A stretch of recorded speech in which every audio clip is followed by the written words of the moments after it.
Avevekuve. Since yesterday night, a lot of Avevekuve matters have been happening. This one is Labour Party. Labour Party is in the news. First of all, I'm sure you've heard of the news that there is now a new, how do they put it, interim chairperson in the person of Mrs. Nenadi Usman, who is from Kaduna State, and she used to be a senator. She was one-time senator, and she was also the Minister of Finance during former President Olusegun Obasanjo. So I'm just trying to remember those little facts about her. And now, so there was this thing that was convened, a stakeholders meeting by Governor Alex Otti, who actually happens to be the leader of the party, the constitutional leader of Labour Party, because he's the most highly placed elected official. And so he called the stakeholders meeting, and they put in an interim team in place, interim chair and all of that. And now Abure is blowing hot and cold. You know, when I see people think that I'm this very serious, fierce, this thing. I'm like, I joke a lot, I laugh a lot there. There's one video I just really I was doing my face. I was like, they won't think I'll see them. Anyway, back to the serious business that we have to do.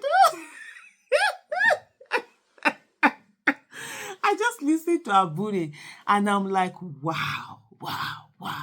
You know this thing, you know that thing they said, you cannot test the character of a man until you give him power. It's really playing out. Small power things, small this thing that Labour Party had.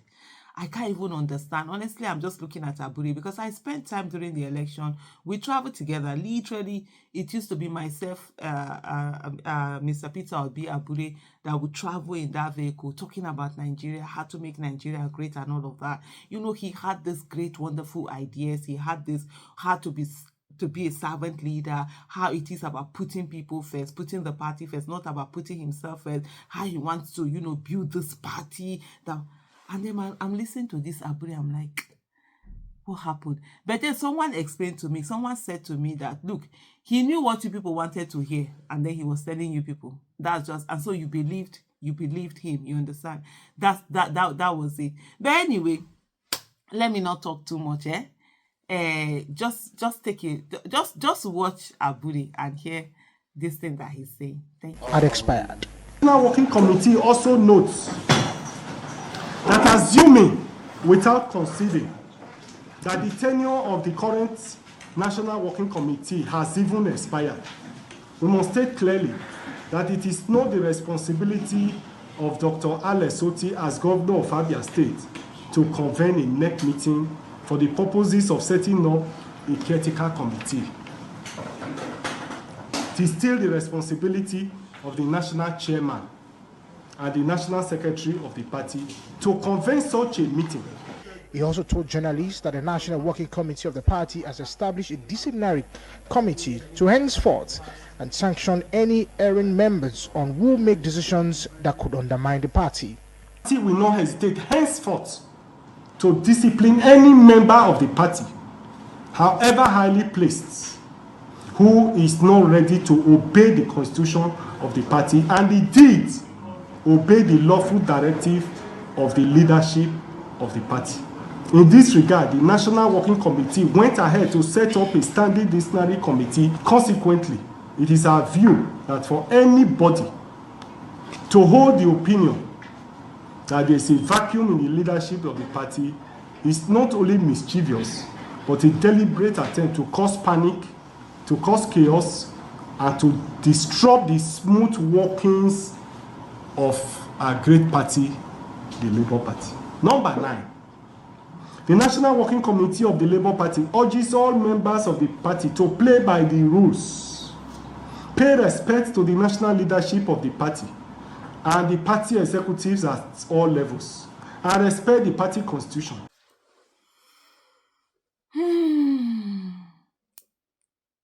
You know, the first thing that I would just even want to say is the fact that, look at the ambience, look at the atmosphere, look at the caliber of people in that room where Abure was doing that meeting, and then check the caliber of people, the ambience in that room where Alex Otti did that meeting.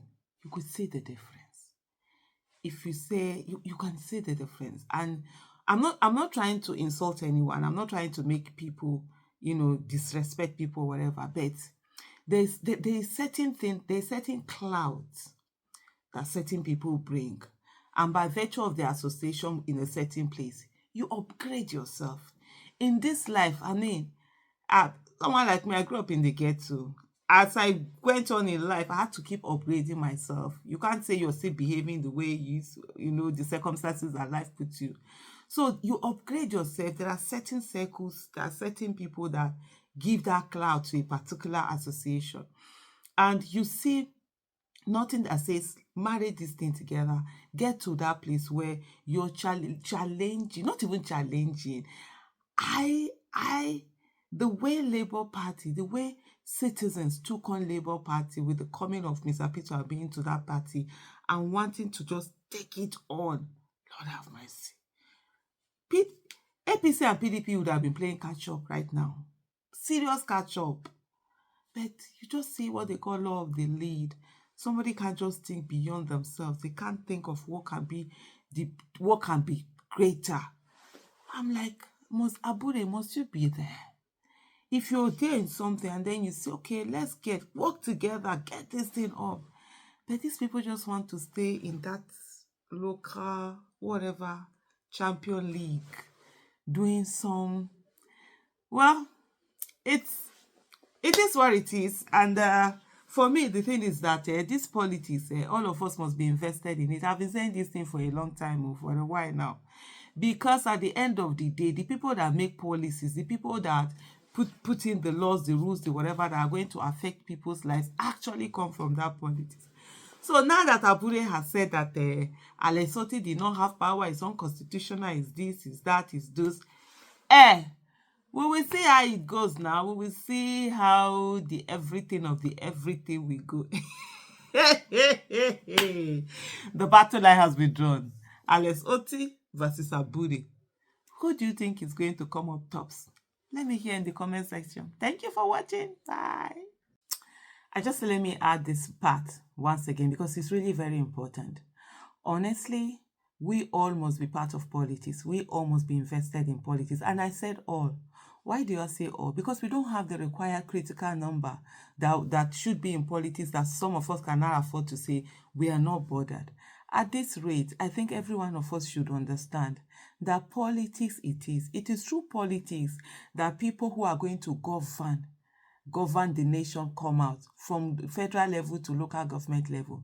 It is through policies, it is through politics that people who make policies emerge, and these policies make or mar our lives. We cannot keep staying out of politics and say politics is dirty and allow people to keep destroying our lives. That politics is dirty is a conditioning that was done to keep good people away from politics. And one of the things I always say, and we all know, is that nature abhors vacuum. If there's vacuum, if you don't do it, somebody else will do it. A criminal will enter, will become your leader, will make decision on your behalf, and then it goes. And just like Pluto said, if you refuse to be part of politics, the worst amongst you will govern you, and everybody will see it. Most people say, oh, activism, why are you not doing activism? Why is politics? I always say to them, activism and politics, they have the same goal. For the greater good, it's supposed to be for the greater good. It's in Nigeria that we've done politicians that, oh, they shouldn't do the right thing. They are allowed to loot and do all of that. No, that has to stop. Those who are in advocacy are the ones who they point out the problem. Those who are in politics are supposed to solve the problem. So please, every one of us, let us be part of political activism. Thank you.